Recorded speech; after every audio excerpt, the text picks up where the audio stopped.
Mio Gear naman tayo. Baka na-experience mo na rin ito sa tuwing ire-revolution mo na mamatay ang motorsiklo.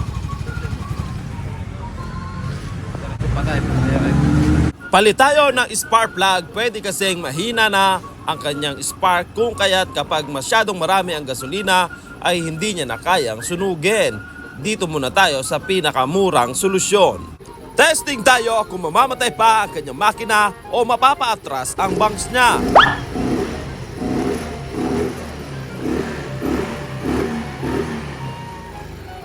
Dahil very responsive na ang kanyang makina, hindi namamatay sa tuwing ire-revolusyon, road test naman tayo sa kalsada. Baka naman kapag nag-vibrate o nakalog ang kanyang motorsiklo, ay bigla na lang Power off.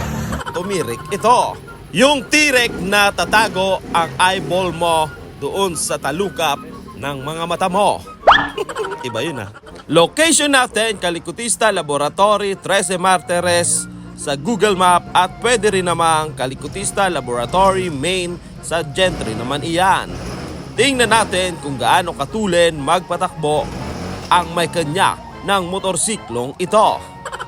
Sa atin niya pala to, pinadala lang sa kanya. Sabi niya. At bago niyo pa sabihin bakit walang helmet yung nag-road test, Hoy! Stop! Stop! sinabihan ko na yan na mag-helmet ka, baka bigla kang mag-post ng send Gcash sa FB. At ang tugon niya, malapit lang naman repa at mabagal lang ang takbo ko. Sabi niya rin ulit yon. At ayan na nga siya, parang naka-timelapse.